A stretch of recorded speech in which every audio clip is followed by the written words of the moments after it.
Located off the tip of Cornwall, England, lies a small group of islands known as the Isles of Scilly. If you've never heard of the Isles of Scilly before, you probably just chuckled when you heard the name. And if you have heard of them, you know that they comprise the extreme southwest point of the United Kingdom and are the warmest parts of the country. These islands were also supposedly involved in a 350-year war with the Netherlands. Learn more about the Isles of Scilly and the 350-year war on this episode of Everything Everywhere Daily.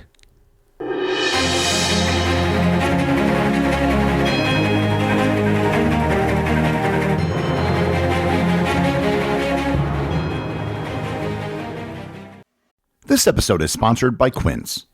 If you've been listening to the show for even a little while, you've heard me talk about Quince. The reason why I have such good things to say about them is because Quince has hit the trifecta by offering products that are low cost, high quality, and easy to purchase and return online. They can do this because they work directly with top artisans and cut out the middleman. This is how Quince gives you luxury pieces without the crazy markups. I had someone over at my place the other day and they asked me, "Where's that Quince blanket you talk about?" And I said, "It's right there." And they checked it out and said, "Wow, that's really a nice blanket." And I was like, "Yeah, it is." If you're looking for men's or women's clothing, home goods, or travel accessories, you owe it to yourself to check out Quince. Go to quince.com/daily for 365-day returns plus free shipping on your order.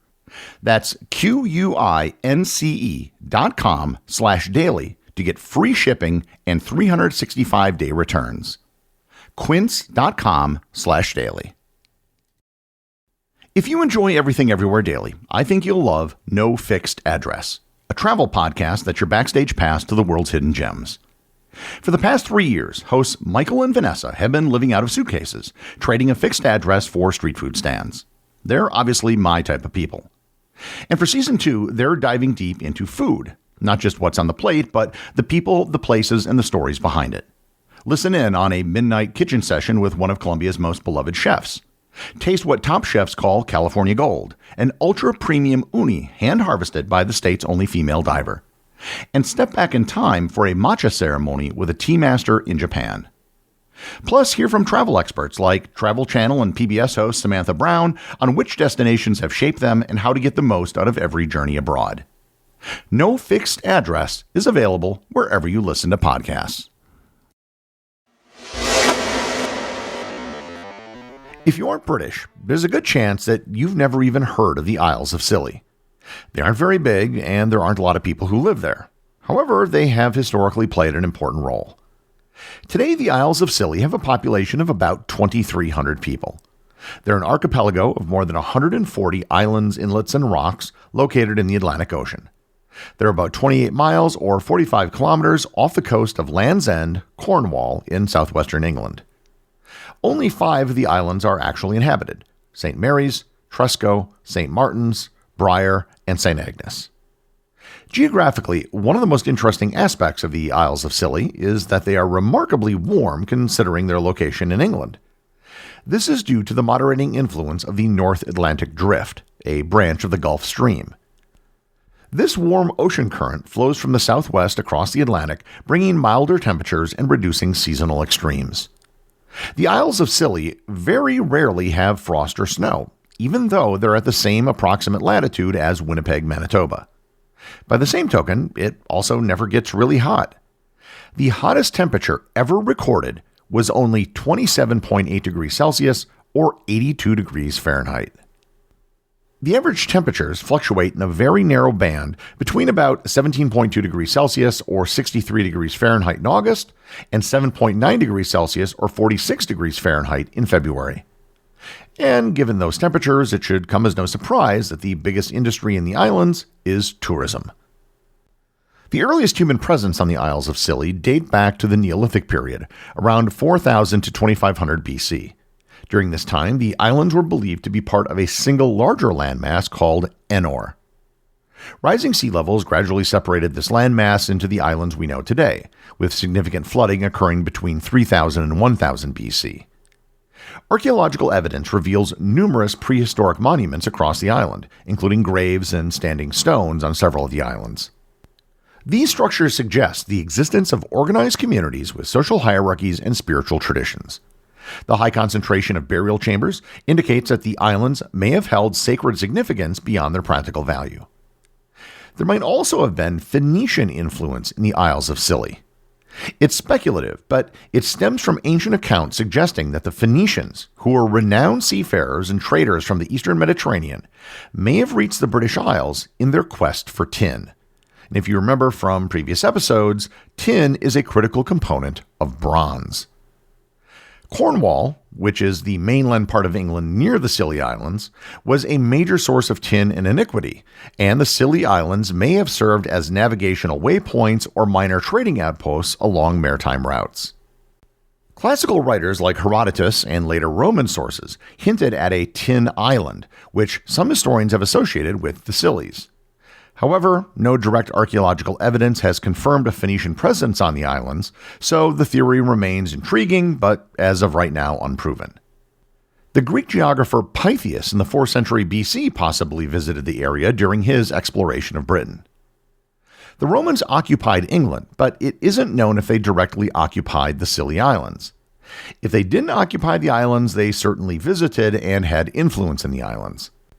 Roman coins have been found across several islands, pottery fragments from Mediterranean trade routes have found their way there, and there were written accounts mentioning the islands. Here I should probably address the question that many of you have. Why are these islands called Scilly? Because it seems rather silly. The etymology of the Isles of Scilly is uncertain and has been debated for centuries. The modern name Scilly likely derives from a much older pre-Roman or early Celtic word, although its meaning is unclear.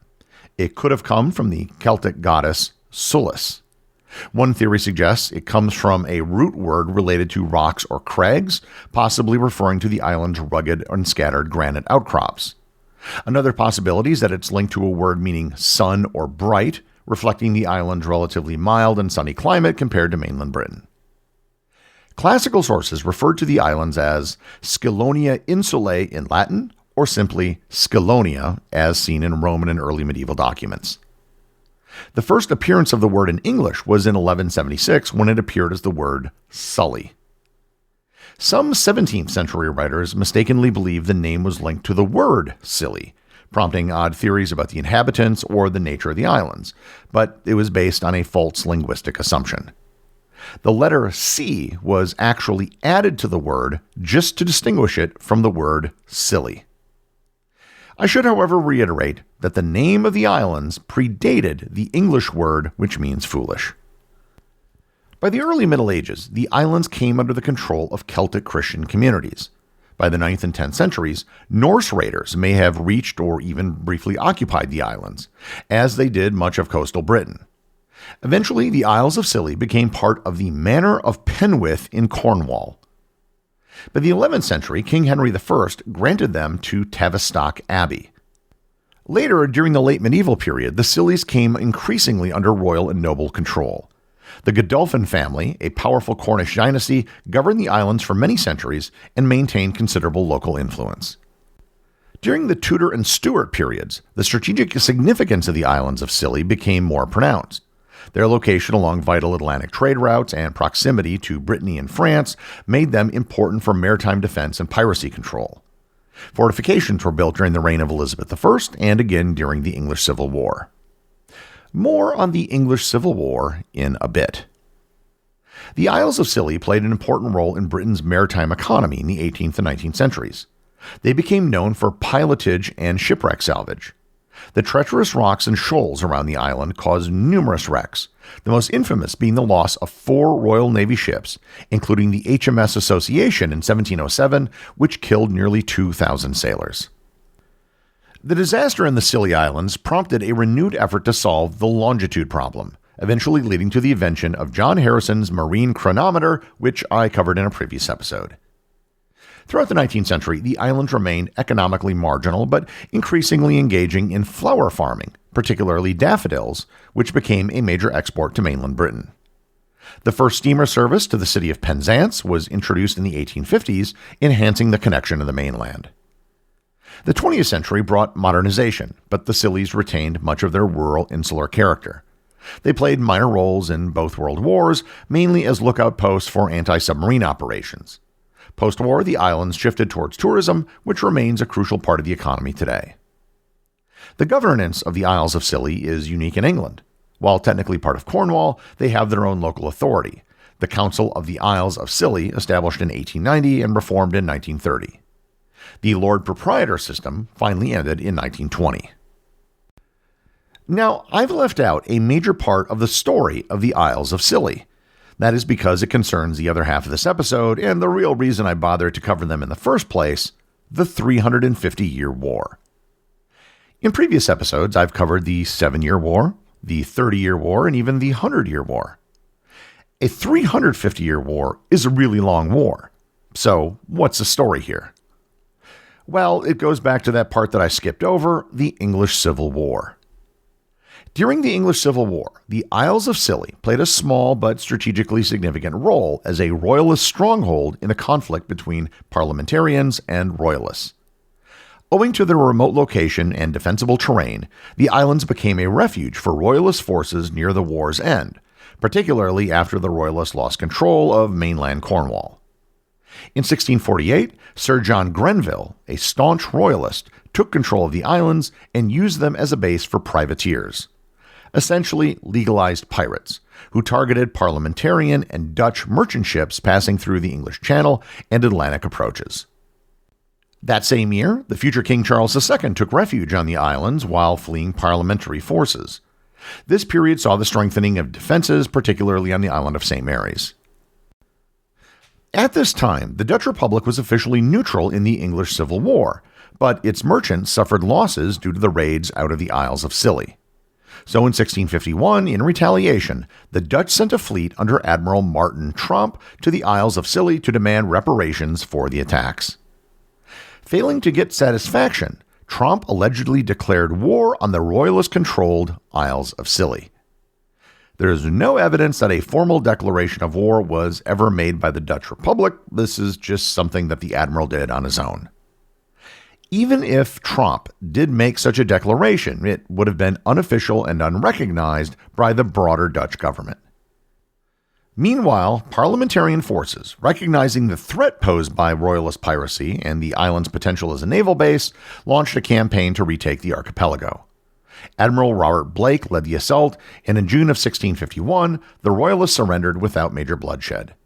Afterward, the islands were brought under parliamentarian control, ending their active role in the conflict and solidifying their strategic importance in coastal defense for years to come. With the threat to Dutch shipping gone, the Dutch forces left, and the entire episode was soon forgotten. However, because there had been no peace treaty or formal end to this supposed war, the story took on a peculiar afterlife as a historical curiosity. In 1986, the story was revived by a local historian named Roy Duncan, who contacted the Dutch embassy in London and pointed out that no peace had ever been declared. As a playful diplomatic gesture, the Dutch ambassador, Rein Heidekopper, visited the islands of Scilly and signed a ceremonial peace treaty with local officials, thereby ending a war that had never really begun and had certainly never involved a shot fired or casualty taken. Technically, the war would have been 335 years, but 350 makes for a nicer rounder number.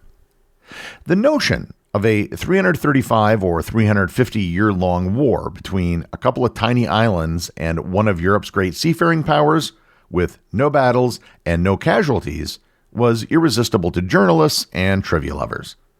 It's been widely circulated in books of odd facts and has become a staple of quirky British history. And now I'm doing a podcast on it. In truth, the entire episode is more of a historical footnote and humorous diplomatic anecdote than an actual war. But it illustrates how obscure legalities, poor documentation, and a sense of humor can create these stories. In fact, in hindsight, the entire idea of a 3-century war between the Dutch and some sparsely populated islands does in fact sound kinda silly. The executive producer of Everything Everywhere Daily is Charles Daniel. The associate producers are Austin Oakton and Cameron Kiefer. I want to thank everyone who supports the show over on Patreon. Your support helps make this podcast possible. I'd also like to thank all the members of the Everything Everywhere community who are active on the Facebook group and the Discord server. If you'd like to join in the discussion, there are links to both in the show notes. And as always, if you leave a review or send me a boostagram, you too can have it read on the show.